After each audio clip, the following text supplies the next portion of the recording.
할렐루야. 네, 금요 성령 집회 나오신 여러분 한 명 한 명 환영하고 축복합니다. 영상으로 또 기도의 자리에 나오신 여러분도 환영합니다.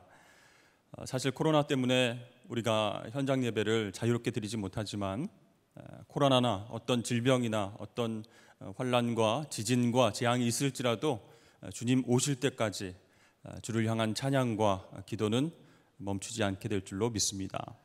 그래서 여러분, 우리는 그런 자부심이 있어야 돼요.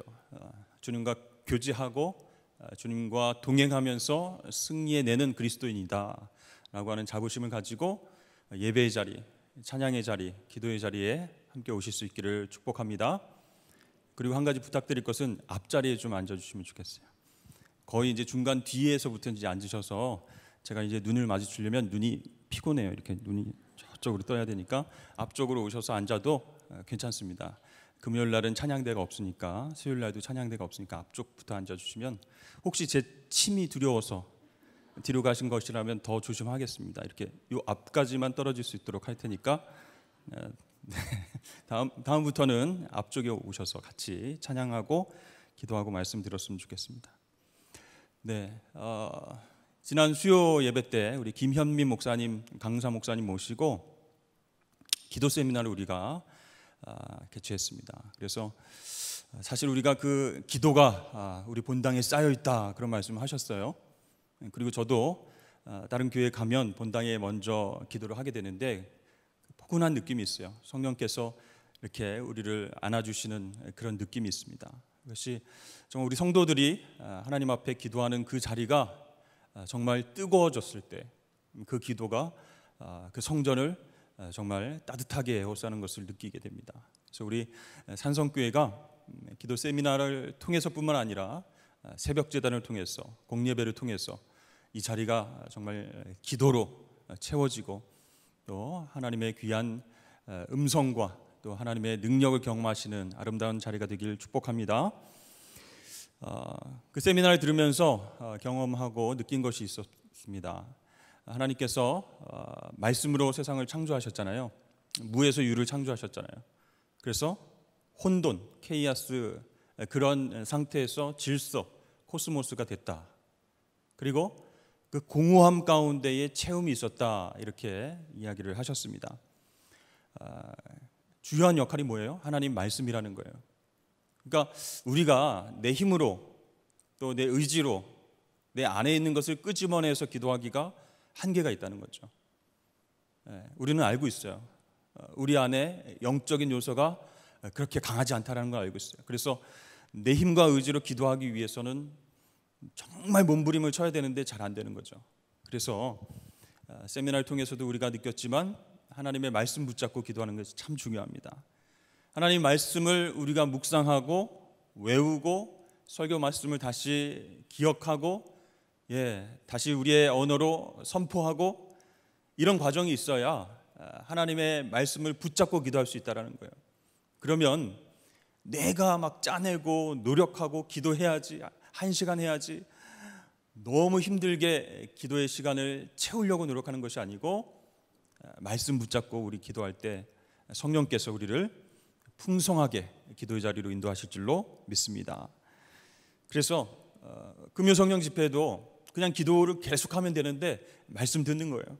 그 말씀 붙잡고 기도하기 위해서, 그 말씀의 씨앗이 우리 가운데에 떨어져서 열매 맺게 되기 위해서 성령께서 도와주실 때 말씀 붙잡고 기도하는 겁니다.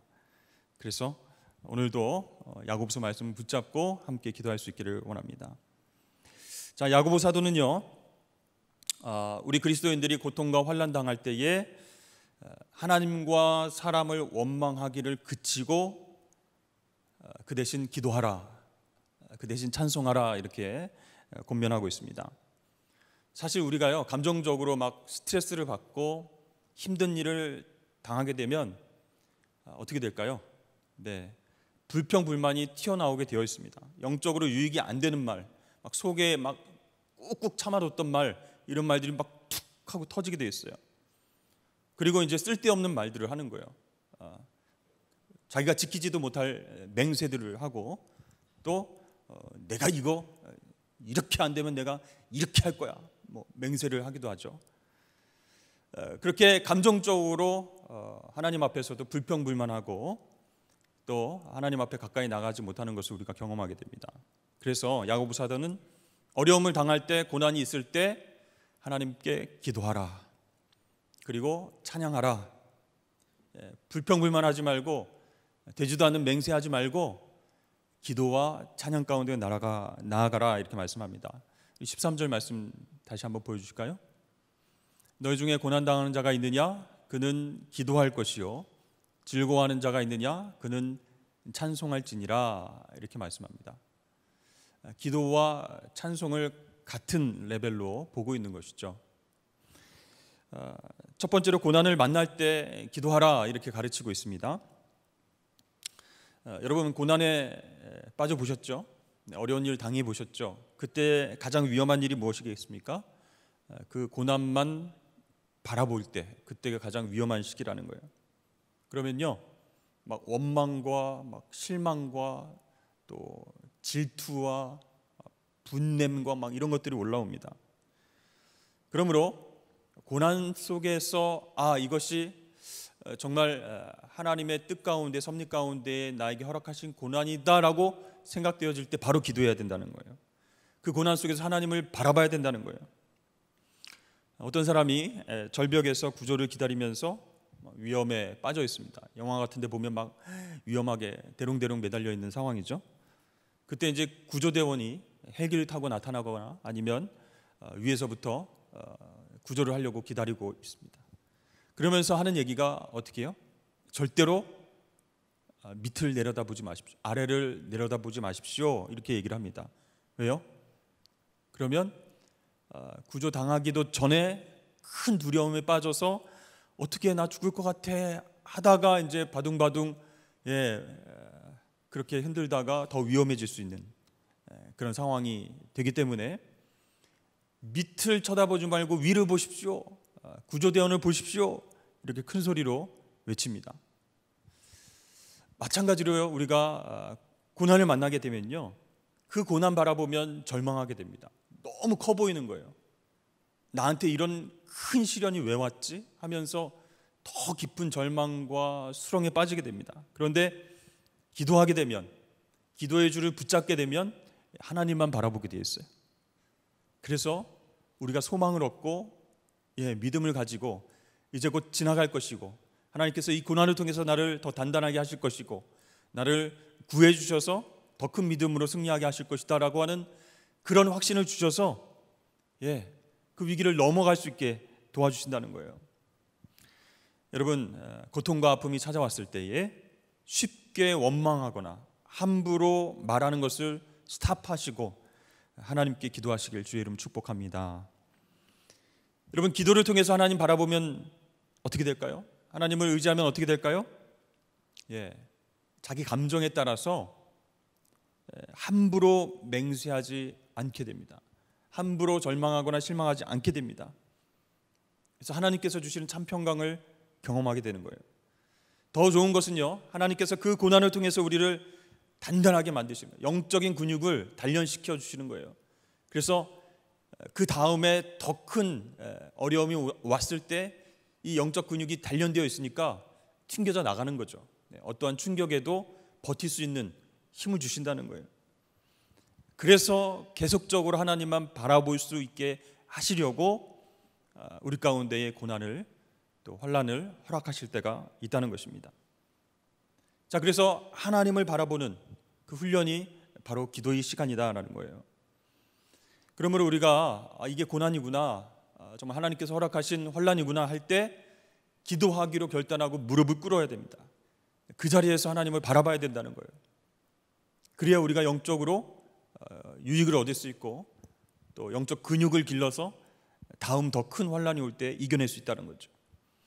근데 여러분, 솔직히 말씀드려서 우리가 기도하는 거 쉬워요, 어려워요? 어렵습니다. 힘듭니다. 왜 그렇죠?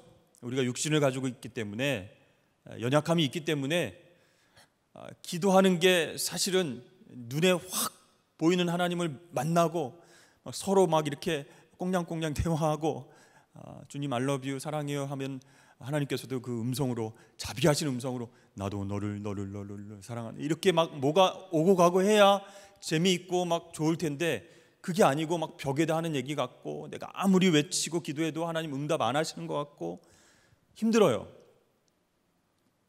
내가 이걸 계속 해야 되나?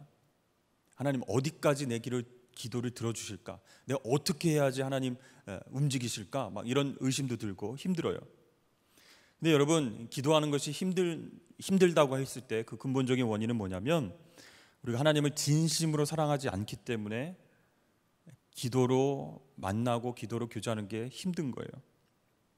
여러분, 가장 중요한 일이 여러분 가운데 딱 있다고 생각해 보세요. 내일 당장 정말 중요한 일이 있어요. 뭐 결혼식이라든지, 또 인생에 있어서 가장 중요한 취직 면접이라든지, 뭐 여러 가지 이제 중요한 일이 있습니다. 그때 어떻게 해요? 여러분, 반드시 시간을 냅니다. 그죠? 깨끗하게 외모도 정리하고, 그 다음에 그 만남의 시간을 어떻게 잘 이뤄갈 것인가 고민하고 생각하고 잘 준비된 모습으로 반드시 시간을 낸다는 거예요. 중요한 일에는. 제가 만약에 그럴 일도 없겠지만 청와대 기도 만찬에 초대됐다 이렇게 생각해 보십시오. 문재인 대통령을 만나야 돼요. 그럼 제가 막 머리 이렇게 하고 얼굴도 부시시하고 수염도 안 깎고 그렇게 가겠습니까? 며칠 전부터 이발하고 다 다듬고 메이크업도 좀 하고 안경도 좀 새로 바꿔볼까 고민하고, 그동안 입었던 양복이 조금 그런데 좀 한번 새 옷으로 좀 얼마나 준비를 많이 하겠습니까? 근데 이제 만약에 청와대에서 광 목사님 조창기도에 오셔서 대통령님과 함께 만찬하시고 기도도 좀 해주셨으면 좋겠습니다. 그렇게 이제 부탁이 왔는데 제가 이게 무슨 일이고 하면서 바빠서 못 가겠는데요, 이렇게 하겠습니까? 스케줄이 있더라도 다 취소하는 거예요. 다 취소하고 우리 나라님을 만나기 위해서, 대통령님을 만나기 위해서 막 준비하고 때 빼고 광내고, 부산 산성교회를 섬기는 광문찬 목사라고 합니다. 이렇게 할까? 아니면 부산 산성교회를 섬기는 광 목사라고 합니다. 이렇게 좀 사투리를 섞어서 얘기를 해야 될까? 막 고민도 하고, 어떻게 하면 첫인상을 좀 부드럽게 해야 될까? 막 그렇게 하겠죠. 그분을 만나기 위해서 내 시간을 다 할애하겠죠. 여러분, 마찬가지로 기도하는 자리에 하나님과의 만남에 대한 기대가 없다면 그것은 사랑이 식었다는 증거예요. 하나님과의 교제가 끊어져 있다는 거예요. 뭔가 교통하는 게 없는 거예요. 예전에 정말 첫사랑으로 인해서 뜨겁고, 주님이 말씀하시면 말씀만 읽으면 막 눈물이 울컥 나오고, 날 구원해 주신 그 은혜에 감사해서 막 엎드려 기도하고 그랬던 적이 있었는데 사랑이 식은 거예요. 여러분, 우리가 기도의 최우선 순위를 두지 않으면요, 절대로 계속 기도할 수 없습니다. 제가 나와서 기도하십시오, 기도의 자리에 오십시오, 함께 기도합시다 하면 이제 이렇게 억지로 나오시는 분들도 있겠죠. 그런데 절대로 개인적으로 계속 기도할 수 없습니다. 사랑이 식으면. 어디에다 대고 얘기하는 거, 어디에다 대고 기도하는지도 몰라요. 벽 보고 말하는 것 같아요. 뭔가 답답해요. 기도는 하고 있는데 기쁨이 없어요.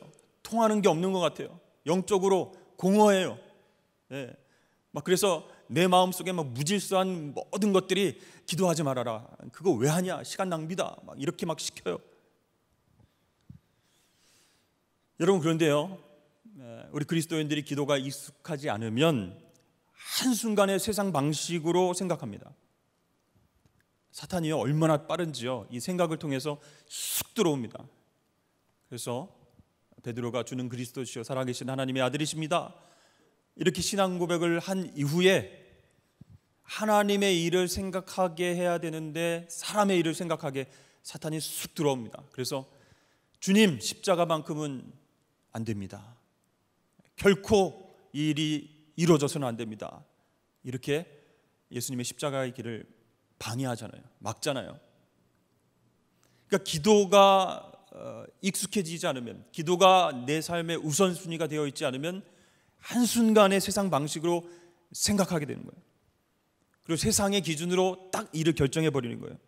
그리고 세상의 관점으로 방향을 싹 바꿔버리는 겁니다. 그래서 여러분, 기도를 하나님 앞에 지속적으로 사랑의 마음을 가지고 계속하는 것이 우리에게는 영적으로 유익한 거예요. 근데 이제 혼자 하려고 하니까 너무 힘든 거죠.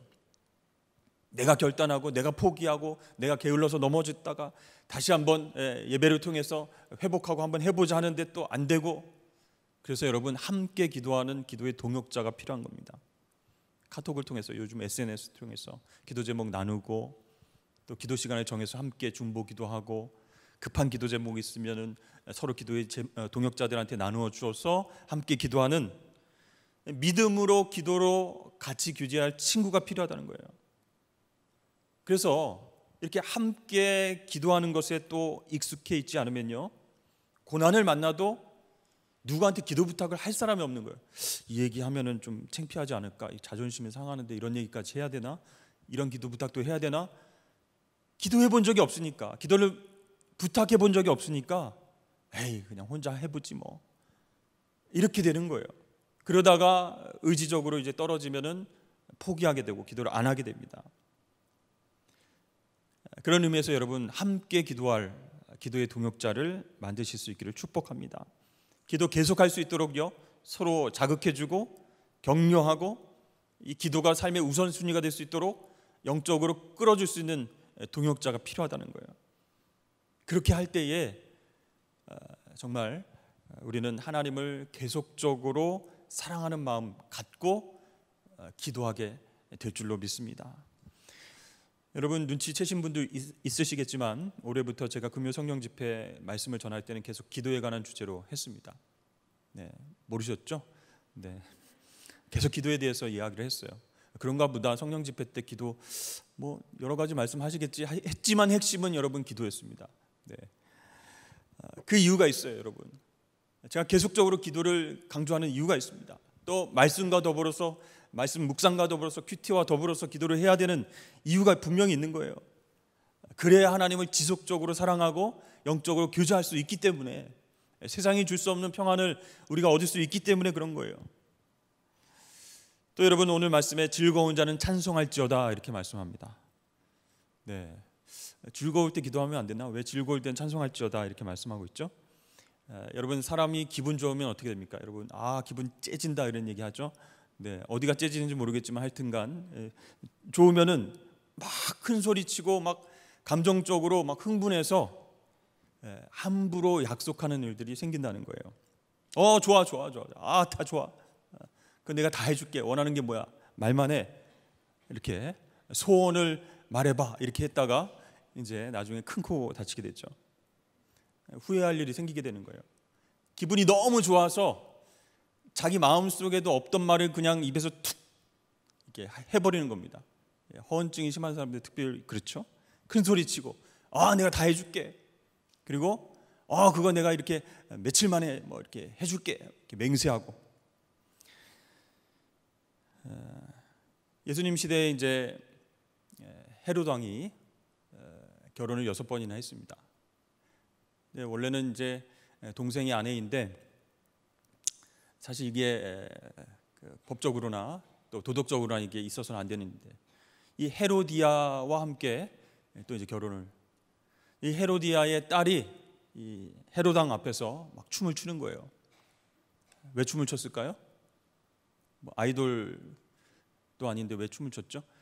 그날이 생일날이었기 때문에 왕을 기쁘게 해드리기 위해서 막 밤낮을 연습해가지고, 그래서 너무너무 아름다운 춤을 췄어요. 그러니까 이제 헤롯 왕이 입이 쫙 찢어지면서 진짜 너 너무 예쁘다. 너 어떻게 이런 춤을, 관절 꺾기를 어떻게 이렇게 잘하냐? 이러면서 너무 기뻐가지고 너 원하는 거 다 말해봐. 내가 소원 다 들어줄게. 하니까 헤로디아가 이제 얘기한 게 있거든요. 엄마가 한 얘기가 있거든요. 세례 요한의 목을 주십시오. 다 해줄게. 목? 그렇게 되는 거죠. 그래서 이제 세례 요한이 참수형을 당하게 됩니다. 어쩔 수 없이 그 소원을 들어줘야 됐어요. 그래서 본문은 뭐라 그래요? 즐거운 사람은, 기쁨에 취한 사람은 찬송하라. 다른 맹세하지 말라 이거. 다른 약속하지 말고 기분이 좋고 즐거움이 있으면 찬송하라는 거예요. 하나님 이런 기쁨 주셔서 감사합니다 하고 찬송을 하라는 거예요. 즐겁고 기쁘다고 감정적으로 흥분해 있다고 함부로 맹세하거나 큰 소리 치지 말아라. 그리고 겸손히 하나님을 찬양하라 이렇게 말씀합니다. 여러분, 기쁠 때 우리가 해야 할 일이 무엇일까요? 자랑하는 것도 아니고 교만해지는 것도 아니고 큰 소리 치거나 맹세하는 것도 아닙니다. 오직 하나님을 향해 찬양을 올려드려야 할 줄로 믿습니다. 왜 그럴까요, 여러분? 기쁠 때 하나님을 찬양하면 그 기쁨을 주신 하나님을 높이게 되는 거예요. 이 기쁨이 어디서부터 왔는가?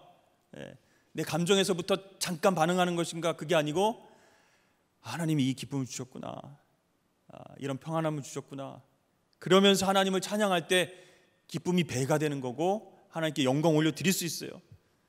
그래서 이 즐거움과 기쁨은 하나님의 은혜이구나 라는 것을 깨닫게 됩니다. 그래서 야고보 사도는 즐겁고 기쁘다고 함부로 말하거나 약속하거나 큰 소리치지 말아라 그렇게 얘기를 합니다. 그러니까 정리를 해보면 이 야고보 사도는 신앙생활 할 때에 감정에 따라서 함부로 움직이는 그것 그리스도인의 어떤 모습이 아니다라는 거예요. 왜냐하면 실수할 수 있기 때문에, 감정 따라서 움직이면. 그렇기 때문에 고난이 올 때 기도하고 기쁨이 올 때 찬송하면서 바른 신앙생활을 해야 된다라고 말씀합니다. 이어서 고난당할 때 기도에 집중하라 이렇게 먼저 얘기했던 야고보 사도가 기도에 대해서 더 가르쳐주고 있어요. 먼저 병든 사람이 어떻게 기도해야 될지를 이야기를 하고 있습니다. 말씀해 보니까 장로들을 청하여 기도를 받으라 라고 얘기합니다. 그때 장로들은 기름을 발라주면서 기도해 주라 이렇게 이야기하죠. 여러분, 기름을 바르고 기도해 주라 무슨 뜻일까요? 그 기름은 또 어떤 기름일까요? 참기름? 네, 집에 있는 막 냄새 진하게 나는 그 기름 진하게 한번 발라주고 이렇게 기도하면은 모든 병이 나을까요? 기름을 바르고 기도하라는 것은 바른 자세로 기도하라 그런 뜻입니다. 다른 이상한 미신적인 행동하지 말고 교회의 정상적인 기도의 모습으로 기도하라 그런 뜻이에요. 그 당시에 이제 약간 배경을 알아야 되는데요. 많은 학자들이 생각하는 것은 장로들을 초대하라고 그랬잖아요. 그 장로는 사실 지금 우리 현대교회 장로님들 얘기하는 것이 아니고 초대교회 지도자들을 이야기합니다. 그분들이요 거의 의사와 같은 역할을 그때는 많이 했어요. 그리고 초대교회는 우리 성도들 가운데 병든 사람에 대한, 소외당한 사람들에 대한 관심이 굉장히 많았습니다. 그래서 교회 안에다, 초대교회 안에다 의약품을 배치를 하고 치료하는 일도 빈번했다는 거죠. 그래서 가난하고 또 병들고 소외당하고 아픈 사람들이 교회로 나오면 그 교회에서 지도자들이 그들의 상처를 보듬어 안고 약도 발라주고 기름을 발라주고 치료해주면서 기도를 했다는 거예요. 지금도요, 여러분, 지금도 그렇습니다. 시골의 작은 교회의 전도사님들, 목사님들은 거의 반의사의 역할을 감당해야 되는 거예요. 왜냐하면 병원 가려면은 몇 시간 차를 타고 가야 되고 또 아들, 며느리, 딸 이렇게 전화해가지고 또 부르면 데리고 가고 그러면 또 시간도 걸리고 힘드니까 동네에 있는 교회 목사님들이 급할 때 막 전화하는 거예요. 새벽에 갑자기 이제 집에 찾아와서 기도를 부탁하시는 분이 있었대요. 전도사님 큰일 났습니다. 그래서 이 새벽에 무슨 일이세요? 누가 안 좋으세요? 그랬더니 아니요, 그게 아니고 우리 집에는 소가 다 죽어갑니다. 빨리 와서 기도를 좀 해주세요. 이게 얼마짜리인지 몰라요.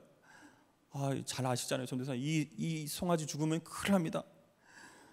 어떤 분은요, 막 새벽에 문을 두드리면 우리 돼지가 지금 아파가지고 시름시름 죽어가고 있습니다. 머리에다 안수 기도를 좀 해주십시오. 그렇게 이제 시골에서 전도사님하고 목사님들이 요청을 하는 거예요. 와서 짐승의 머리에다 손 놨고 기도해 달라고. 수의사를 불러야 되는데 지금 병원도 멀고 수의사는 있지도 않고, 그러니까 이제 급한 마음에 그렇게 부탁을 하는 거예요. 그래서 본인은 소나 돼지나 양이나 닭이나 전혀 이 동물에 대한 지식이 없지만 그냥 머리 위에 그냥 손 얹는 거예요. 짐승 위에. 그리고 기도를 해준다는 그런 얘기를 들은 적이 있습니다. 또 다른 성경학자들은요, 이 장로, 교회 지도자들이 병든 자를 위해서 기도할 수 있는 특별한 어떤 권세를 가졌다라고 보는 거예요. 어찌됐든 간에 야고보 사도는 장로들을 청해서 기름을 바르고 기도해 주라라고 이야기합니다. 여기에 기름이 무엇을 의미하는지는 여러 가지 이제 이견이 있습니다. 어떤 사람은 성령의 상징으로 생각을 합니다. 그리고 어떤 분들은 진짜 올리브 기름이다라고 생각을 해서 항상 여기다가 올리브 기름을 가지고 다닌 그런 목사님들도 계세요. 근데 여러분, 그 당시의 기름은요, 의약품 대신으로 쓰일 때가 많았다는 거예요. 그래서 지금 이 야고보 사도가 하는 말씀은 치료받아야 할 병든 환자들을 위해서 이 교회 지도자들이 정당한 치료 수단을 사용하면서 기도를 해줘야 된다, 그걸 강조하는 거예요. 우리가 보기에는 에이, 기름 바르는 거 그냥 이거 뭐 미신적인 거 아니야 했지만, 그 당시의 분위기로 봐서, 배경적인 그런 상황으로 봐서 기름을 바르고 기도해 준다라고 하는 것은 정당한 치료 수단을 통해서 먼저 그렇게 돌보고 기도해 줘야 된다, 그런 뜻이에요. 그래서 이 말씀을 너무나 영적으로 생각해서 기름은 성령이지, 그래서 막 아픈 사람들 이리 오십시오 해가지고 환자를 눕혀놓고 아픈 부위를 그냥 손으로 콕콕콕콕 막 찌르면서 안찰한다고 막 손발을 묶고 막 때리고 예수 이름으로 나가라 나가라, 근데 뭐 들어간 것도 없는데 나가라 나가라 하고, 네, 귀신은 막 축출한다고 하고, 얼마나 많은 사람들에게 피해를 줍니까? 어떤 분들은요, 의사와 약을 의지하면 안 된다, 이거는 영적인 병이다, 그래서 믿음으로만 치료받아야 되니 금식하고 나에게 매일 찾아와라. 잘 먹어야 되는데 금식을 해가지고 막 힘이 없는데 오면 그냥 때리는 거야. 막 예수 이름으로 막 때리고 그러니까 여러분, 사고가 나는 거죠. 지금도 수많은 거짓 선지자들이 하나님 말씀을 이해하지 못하고 생사람 잡는 경우가 많이 있다는 거예요. 여러분, 디모데전서 5장 말씀에 보면 이제부터는 물만 마시지 말고 내 위장과 자주 나는 그 병을 위해서 포도주를 써라, 이렇게 사도 바울이 디모데에게 권면을 합니다. 그러니까 당시에 보편적으로 쓰인 의약품이 포도주와 기름이었다라고 하는 것이죠. 그러니까 이 바울은 또 의사 누가와 함께 평생 동행하면서 막 전도 여행을 다니고 아픈 사람도 치유하고 그 사명을 감당했으니까 잘 알겠죠. 그러니까 바울이 생각하는 의학적인 수단이 잘못된 게 아니라는 거예요. 근데 여러분, 이러한 형식적인 것들보다 더 중요한 것이 믿음이다라고 야고보 사도는 이야기하고 있습니다. 그래서 오늘 본문 말씀을 읽어보니까 믿음의 기도가 병든 자를 고쳐준다, 이렇게 얘기합니다. 그 기름 자체가 병든 사람의 아픈 곳을 다 치유하는 것이 아니고, 믿음을 갖고 하나님께서 낫게 해주실 것을 믿음으로 같이 기도하면 하나님의 치유 역사를 경험할 수 있다라고 가르쳐 주는 거예요. 여러분, 특별히 믿음의 기도는요, 치유의 은혜뿐만 아니라 죄 사함의 은혜도 주시기 때문에, 그렇죠? 얼마나 이게 중요한지 모릅니다. 그렇기 때문에 병이 나서 아프면 믿음의 친구들과 교회 지도자들, 장로님과 목사님들 먼저 부르고 기도 부탁을 하라는 거예요. 함께 기도하고 믿음으로 기도하고, 그리고 병원에 가서 치료도 하고, 그렇게 해야 된다는 거예요. 여러분, 그래 했을 때, 그런 과정을 통해서 회복되고 치유되는 것을 경험했을 때 여러분, 얼마나 기쁘겠습니까? 하나님께서 그 과정을 통해서 영광을 받으시고 또 그 기도를 통해서 우리를 회복시켜 주셨다는 사실을 확신케 하시니까요. 여러분, 병이 나면 하나님께 먼저 아뢰는 이유가 무엇인가요? 모든 병이 죄와 실질적으로 관계된 것은 아니지만 지금 아픔과 또 불편함을 통해서 우리의 내면이 하나님을 바라볼 수 있게 된다는 거예요. 하나님께 가까이 나갈 수 있는 기회가 될 수 있기 때문에 아프면 믿음으로 기도해야 된다는 거예요. 함께 기도 동역하고 함께 기도하는 친구들, 동역자들을 불러서 함께 기도해주고 의학적인 치료도 받아야 된다는 거예요. 교회에 다니지 않는 사람이 암 선고를 받았습니다. 근데 이분이 나에게도 이런 암이 찾아오는구나. 근데 좀 심각하대요. 병원에서는 갑자기 막 머릿속이 하얗게 되고, 우리 아내는 어떡하지? 우리 아이들은 어떡하지? 내 미래는 어떻게 될까? 아무것도 할 수 없는 그런 연약한 자신을 바라보게 되었답니다. 근데 곰곰이 생각해 보니까 그동안 살면서 잘못을 저지르고 사는 게 너무 많아서 그 이후로 누군가에게 잘못한 일이 생각날 때마다 전화해서 사과를 했다는 거예요. 용서를 구했다는 거예요. 내가 예전에 뭐 이런 일이 있었는데 그때 이렇게 했지, 너무 미안하다. 나를 좀 용서해 줄 수 있겠나? 이렇게 거의 몇 달간, 얼마나 죄를 많이 졌어요. 몇 달간 계속 그렇게 사과 전화를 하고 용서를 구하는 그런 전화를 했다고 합니다. 근데 여러분, 그분은 이제 예수 믿는 사람이 아니고 믿음이 없으니까 반성했다라고 얘기하지만, 우리 그리스도인들의 입장에서 보면 그것이 바로 회개의 모습 아니겠습니까? 그렇죠? 그래서 정말 하나님 앞에 병들었을 때, 환난이 왔을 때, 고난이 왔을 때 믿음으로 기도하는 것이 중요한데, 그 믿음의 기도가 과연 어떤 것인가? 첫 번째는 의인의 기도가 믿음의 기도다라는 것이에요. 여러분, 의인은 어떤 사람입니까? 죄하고 멀어진 사람이죠. 또 죄를 용서받은 사람이 의인이에요. 그래서 16절 말씀에 의인의 간구는 역사하는 힘이 크다라고 얘기합니다. 그러니까 믿음의 기도는 의인의 기도구나라는 것을 알 수 있게 되는 거예요. 여러분들 혹시 주변에 그런 사람들이 있죠? 자기 할 일을 책임지고 하지 않아서 남들에게 피해 주는 사람들. 그런 사람들 경험해 보신 적 있죠? 딱 자기의 어떤 책임을 잘 이렇게 해 나가야 되는데 나도 몰라 이렇게 해가지고 수많은 사람들에게 피해를 주는. 여러분, 그런데 습관적으로 계속 다른 사람에게 피해를 주는 사람, 그 사람이 미안해합니까? 안 미안해합니까? 보통 안 미안해하죠.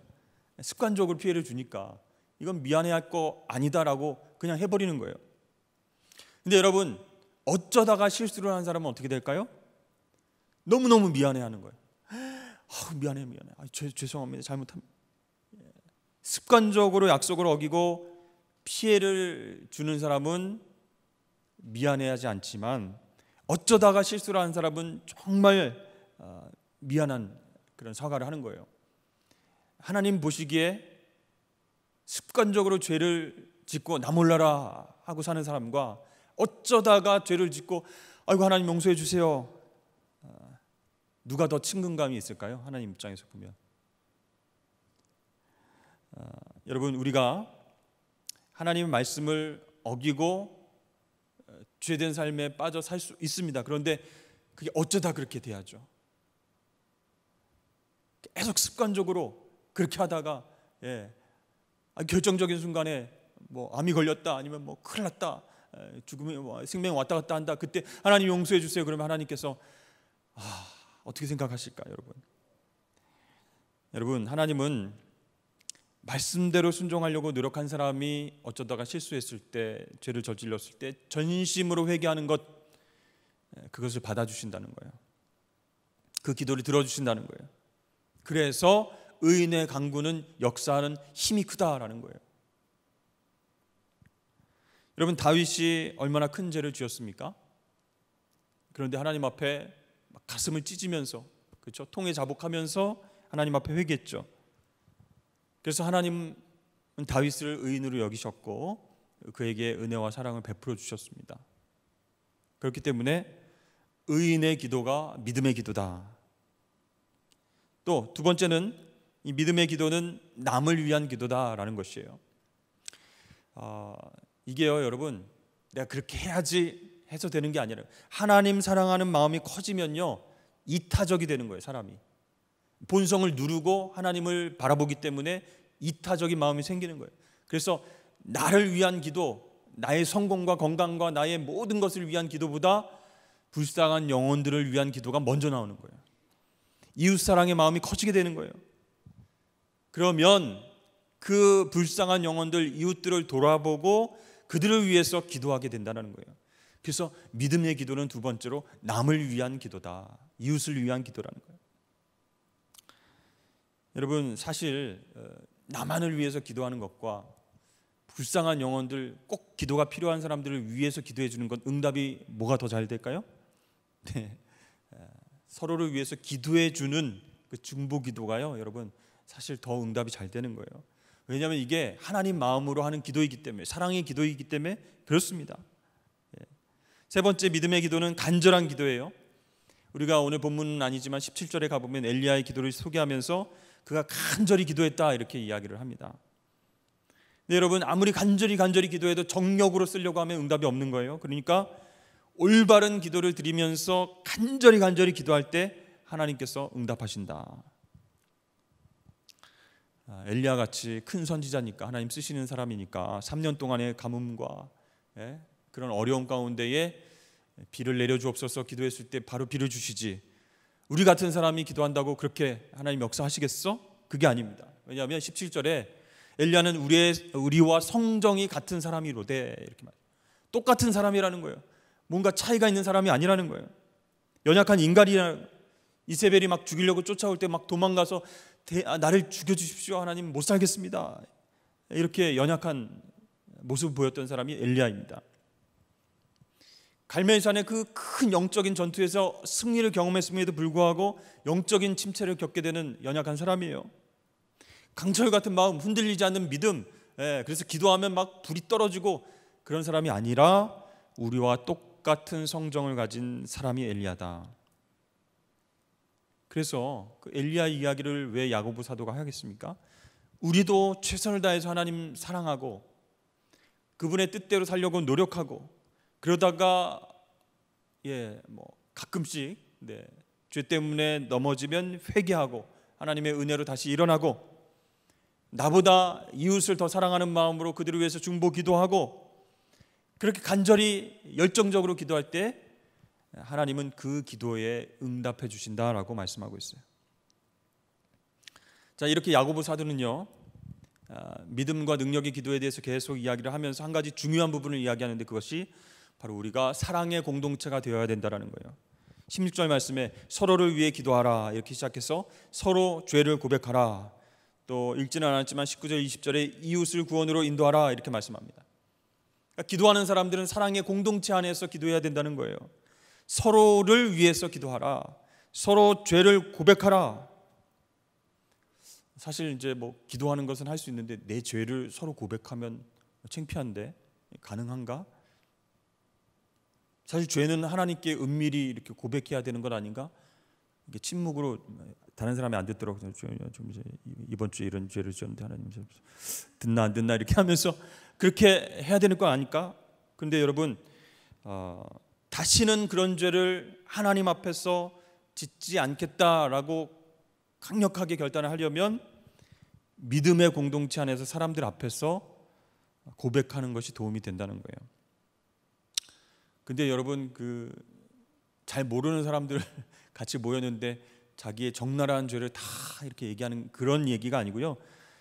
그만큼 철저히 서로를 신뢰하는 믿음의 공동체 안에서 서로가 서로의 마음 깊은 곳에 있는 그런 부분들도 기도로 중보 부탁을 하고 함께 승리해 온 사람들, 그 공동체 안에서 죄를 고백하라, 안심하고 죄를 고백하고 하나님께서 회복시켜 주신 것을 서로가 바라보고 응원하고 끝까지 기도해 줄 수 있도록, 이게 여러분 진정 사랑의 공동체라는 거예요. 여러분, 사실 그 공동체 안에서 진심으로 죄를 고백한 사람의 연약함을 받아들이고 서로를 위해서 간절히 기도하게 되면요, 기도의 능력을 경험하게 되는 거예요. 하나님께서 그 사람을 그냥 놔두지 않으시는구나. 용기를 가지고 자기의 연약한 부분을 고백했어요. 믿음의 지체들 앞에서 나는 이러한 죄가 있습니다. 습관적인 죄가 있는데 도저히 이게 안 고쳐집니다. 나를 위해서 긍휼히 여겨주시고 기도해 주십시오. 그렇게 부탁했을 때 하나님이 그 사람을 그냥 놔두시지 않는다는 거예요. 다시 그 죄에 빠지지 않도록 끌어내셔서 회복시키시는 모습을 기도를 부탁한 사람들, 죄를 고백한 그 공동체 안에서 함께 보게 하심으로 인해서 영적인 시너지 효과가 나타나는 거예요. 여러분, 오늘 말씀 기억하시면서 우리가 가진 믿음이 진짜 믿음인지, 그리고 우리가 하는 기도가 하나님을 정말로 사랑해서 하는 기도인지 생각해보고 또 행동으로 실천해야 할 것입니다. 정말 우리가 믿음의 기도와 서로를 격려하고 끌어주고 챙겨주는 그 사랑을 통해서 우리 산성교회가 사랑의 공동체구나, 정말 아무 생각 없이 들어와서 같이 예배드리고 신앙생활 했는데 이분들이 정말 기도하는 사람들이구나,